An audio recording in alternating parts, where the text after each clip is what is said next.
petilasan di puncak gunung atau sebuah makam di puncak gunung. Setelah 1 minggu berkegiatan berdrama dengan hidup, akhirnya kami akan mengunjungi ke alam kembali. Kami akan mendaki Gunung Tanggung kali ini, atau tektokan ke Gunung Tanggung. Kami akan membuktikan bahwa benar ada makam di atas Gunung Tanggung ini, atau sebuah petilasan. Milik siapa petilasan itu? Mari ikuti kami bercerita. Kami akan mendaki berempat kali ini. Bukan hanya Lipit, kami akan ditemani Bayu dan Adit.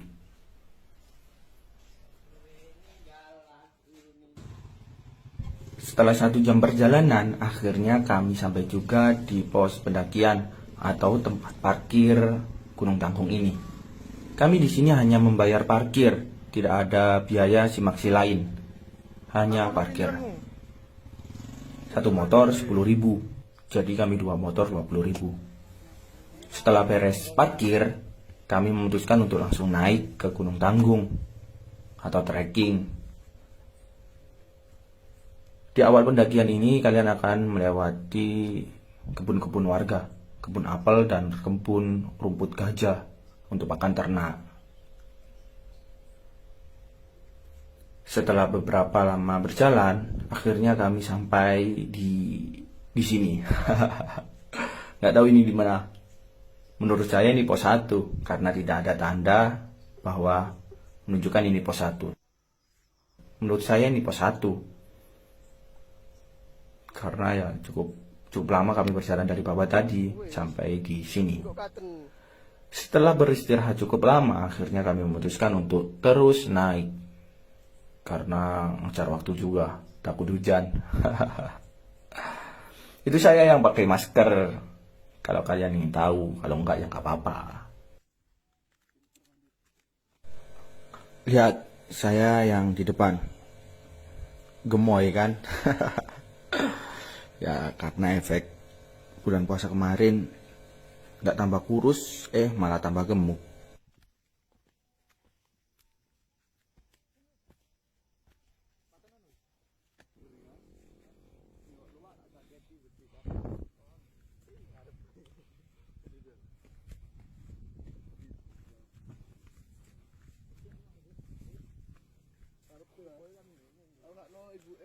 Di sini kami akan memutuskan untuk beristirahat lagi, bukan karena apa, tapi nafas saya yang sudah mulai terengah-engah. Maklum, orang gemuk memang jalannya sebentar.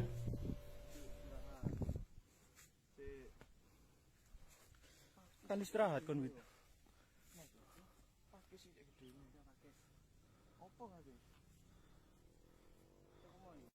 Di tengah-tengah peristirahatan kami menemukan sebuah buah. 1 buah maksudnya. Kalian tahu ini buah apa? Buah ini mirip kayak tomat, tapi bukan tomat. Buahnya kecil, seperti cabai, tapi bukan cabai, karena nggak pedas saat saya peltek di tangan atau saya tekan itu. Maaf ya, bahasanya campuran. Nah, kalian tahu ini buah apa? Ini bisa dimakan atau tidak ya? Coba kalian komen kalau kalian tahu apa namanya dan apakah bisa dimakan atau tidak.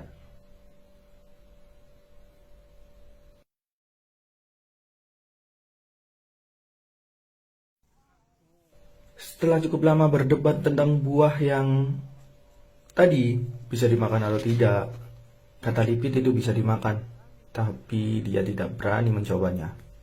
Kan sialan. Akhirnya kami memutuskan untuk terus melakukan perjalanan kami ke puncak. Dan di sini kami melihat ada sebuah petilasan atau makam. Ini adalah tanjakan terakhir sebelum puncak. Ada sebuah makam atau petilasan. Jangan lupa subscribe dan feed. Kamera kayo. Itu dulu.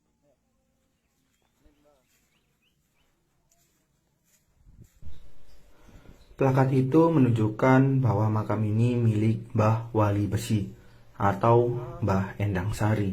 Ambong Midio. Siapa itu? Saya juga nggak tahu. Mungkin tetua desa atau orang yang dihormati di situ.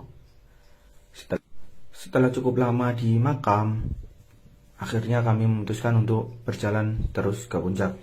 Dan ini adalah momen ketika kami sampai di puncak Gunung Tanggung.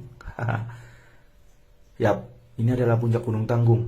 Ternyata di puncak juga ada makam. Tapi entah ini makam milik siapa, karena tidak ada nama di batu nisannya. Cuma di sini ada 2 makam kayaknya. Yang di bawah 2 dan yang di atas 2. Mungkin sepasang-sepasang kali ya. Tapi nggak tahu juga sih, karena saya bukan orang sini. Dari puncak kami melihat ada sebuah tenda. Akhirnya kami memutuskan untuk menghampirinya. Sekedar berbincang, bertanya, siapa namanya, rumahnya di mana, dan masih banyak pertanyaan yang lain. Dan kami juga memutuskan untuk beristirahat di situ, menunggu kabutnya turun, hingga kami bisa berfoto-foto atau mengambil video, mengambil suasana yang ada di bawah. Oh iya, ternyata saya baru tahu kalau di gunung ini juga bisa ngecamp atau mendirikan tenda. Bermalam, menikmati suasana alam. Kalian tidak akan menemukan ketenangan di kota seperti ketenangan di atas gunung. Yakin, percaya sama saya. Silakan dicoba. Akhirnya kami beristirahat di sini, menghabiskan lelah setelah 1 minggu bergelut dengan aktivitas. Kami bercerita banyak tentang keluh kesah, sedih, kecewa, bahagia, semua kami ceritakan di sini sambil nunggu kabut tentunya. Dan sialnya, setelah kami menunggu cukup lama, sekitar 1 jaman, kabut tidak kunjung turun dan waktu sudah menunjukkan siang hari atau jam ini sekitar pukul 12 siang. Karena takut hujan, akhirnya kami memutuskan untuk mengambil foto di sini, mengambil video, mengabadikan momen. Setelah merasa puas dan cukup, akhirnya kami memutuskan untuk turun. Dan cerita kami selesai sampai di sini. Untuk terus mengikuti keseruan cerita kami di tempat-tempat yang lain yang tidak kalah indah tentunya, jangan lupa follow ya, agar tidak ketinggalan. Terima kasih telah menonton video kami hingga selesai. Bye-bye. Kedamaian, kedamaian.